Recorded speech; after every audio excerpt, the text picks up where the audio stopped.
Oi, gente! Hoje eu tô aqui para trazer mais uma sessão de perguntas e respostas, respondendo a pergunta da Samara. Ela quer saber se é comum acontecer de você ficar tremendo durante a sessão com a ayahuasca. Porque no último trabalho, ela sentiu muita tremedeira e está perguntando se já aconteceu comigo, se é comum. Ela também traz uma outra pergunta sobre a quantidade de chá. Ela quer saber se tomar muito ou tomar pouco interfere no trabalho. Bom, Samara, antes de trazer os convidados, eu vou falar sobre a minha experiência. Eu já tremi muito durante esses 3 anos que eu bebo ayahuasca. Faz um bom tempo, isso não acontece mais, tá? Mas como a gente nunca sabe o que vai rolar durante uma sessão, pode ser que a tremedeira volte, entendeu? Às vezes que eu senti tremedeira, era uma coisa muito surreal de verdade, assim, porque eu tremia tanto, que parecia a menina do Exorcista se debatendo na cama, sabe? Eu tremia que as minhas costas, assim, a parte da lombar, ela batia no chão com força, que, cara, quando acabou o trabalho, eu fiquei uns 2 dias toda dolorida. Era muito surreal. Eu falava, cara, será que eu tô recebendo um espírito aqui? O que tá acontecendo? Porque eu tremia demais. Isso aconteceu várias vezes e uma das vezes foi muito interessante porque tava passando uma música que realmente mexia com a sua vibração. Sabe aquelas músicas que ficam assim? Músicas como essa que eu deixei no começo do vídeo, que fica eu fiquei no ritmo dessa música, então parece que esses tipos de música induz também, né? Esse estado de frequência energética, tremedeira, etc e tal. E eu entendi, eu tava tendo uma vivência que eu tava entrando numa dimensão muito sagrada, eu tava com seres de muita luz, muito, como eu posso dizer, muito elevados, sabe? Muito ascensionados. E aquela frequência energética dos seres humanos é um pouco incompatível, né, com a frequência do ser superior. Isso aí foi o que eu entendi durante a minha vivência. Não sei se isso é verdade, entendeu? Mas foi explicado isso pra mim. Então era por isso que eu tremia daquele jeito, porque simplesmente eu estava me ajustando à frequência deles. E outro fato muito interessante sobre isso também, numa outra vivência que eu tive, eu também tive contato com esses seres de luz, aonde eu sentia muito amor. E quando a gente, né, entra em contato com essa frequência de amor, com essa frequência de luz, você percebe o quanto a gente está distante dessa vibração, né? Porque você começa a sentir sintomas físicos no corpo. Eu senti muita vontade de vomitar, muita vontade, muito enjoo, muito mal-estar e muita tremedeira. Embora eu estava entrando num estado assim sagrado, entendeu? Com seres de luz, eu senti esse desconforto no meu corpo físico, muito mesmo. E aí eles me falaram, não se preocupa, porque isso é super normal, tá? A sua frequência vibratória não está ajustada à nossa.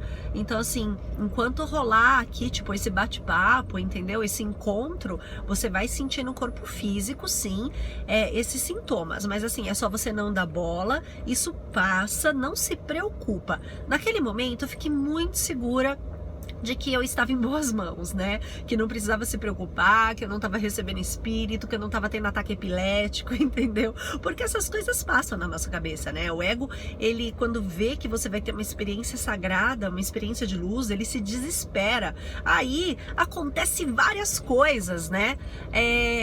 Eu não posso citar aqui se esse sintoma físico que eu tive é do ego para me atrapalhar ou se realmente era um ajustamento aí de frequência energética, né?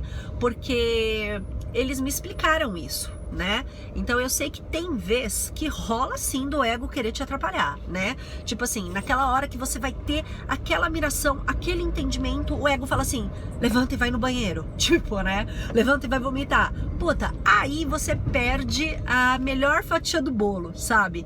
Então, assim, você com o tempo, você vai começar a distinguir, sabe? O que é do ego e o que realmente você acaba passando e os seres de luz, o teu eu superior te explica, entendeu? Então, presta bastante atenção em tudo isso e quando acontecer, não se preocupa. Saiba que é o efeito da planta. Realmente, a ayahuasca é uma planta de poder muito forte, né? Então, tem gente que realmente tem, assim, um desarranjo, né, vamos dizer assim, com vários sintomas, né, vomitar, fazer número 2, fazer número 1, enfim, pode te dar N coisas, né, mas não foca nisso não, porque isso vai atrapalhar a sua experiência. Sobre a quantidade, eu vou falar, Viviane, é super relativo isso, porque assim, já teve vez que eu tomei 2 copões cheios e não entrei na força, né, eu apenas senti assim, os sintomas físicos, né, nada de entendimento, nada de migração, e como já teve vez que eu tomei bem pouco, entendeu? E entrei mega na força, e assim, o ritual de 4 horas acabou e eu ainda tava na força, eu dormi e acordei no outro dia seguinte na força. Então assim, é super relativo. Eu tinha muitas dúvidas logo quando eu comecei sobre esse lance de quantidade, né? Aí uma pessoa falou assim pra mim: Viviane, desencana, entendeu? Com o tempo você vai começar a perceber o quanto você vai precisar em cada sessão, né? Em cada trabalho, você vai saber, né? Porque na verdade o nosso eu superior sempre sabe de tudo, né? Então não precisa a gente ficar preocupada com isso. Na hora você vê, você toma um copo, Samara, e aí se você achar que não entrou na força, entendeu? Toma o segundo. Então assim, não faça nada assim, tipo, por obrigação, entendeu? Tenta ouvir a voz do seu eu, que você vai saber sim, tá? Bom, agora eu vou trazer meus convidados para dar também o seu ponto de vista sobre as suas perguntas. Oi, Samara. Oi, Vivi. Tudo bem?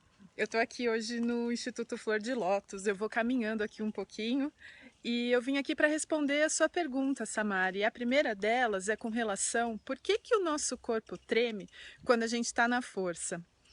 E assim, é importante a gente pensar com relação às nossas crenças, porque quando a gente pensa assim que o corpo treme, que é um movimento involuntário, a impressão que eu tenho é de que o corpo tem vontade própria, de que o corpo pode fazer alguma coisa que você não queira, por exemplo.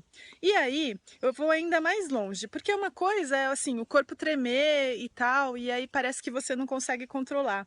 E quando fosse alguma coisa, se fosse alguma coisa mais grave, mais séria, por exemplo, alguma reação agressiva do corpo, você também poderia atribuir a vontade independente da sua do corpo? Então o que eu queria dizer é que quando o corpo treme, isso vai depender do significado que você vai dar para aquilo que está acontecendo.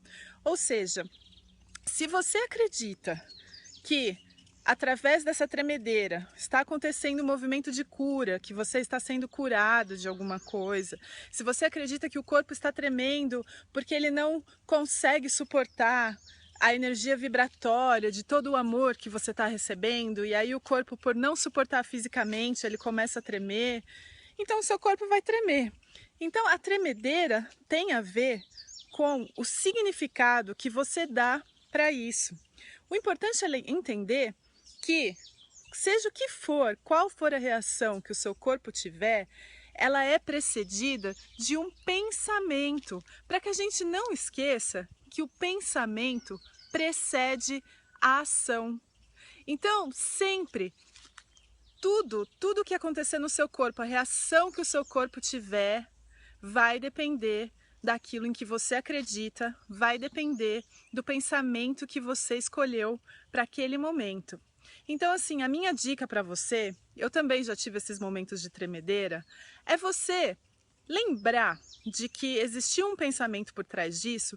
Então, de repente, você pode não tentar controlar a situação, mas experimenta tentar dar um comando para o seu próprio corpo. Experimenta trazer um pensamento assim: eu posso passar por esse momento de cura, ou por esse momento de vibração energética, enfim, mas eu posso passar por esse momento sem que o meu corpo manifeste qualquer tipo de movimento. Então, você pode se concentrar, fechar os olhos ali e pensar: eu não preciso que o meu corpo trema. Eu posso passar por essa experiência, viver essa experiência sem que o meu corpo trema. Às vezes também pode ser algum tipo de fuga, algum tipo de subterfúgio para que você não viva a experiência real que você precisaria viver naquele momento. Agora, com relação a outra pergunta, que é a quantidade de daime, se a quantidade de daime interfere no tipo de trabalho que a gente vai ter, no tipo de força.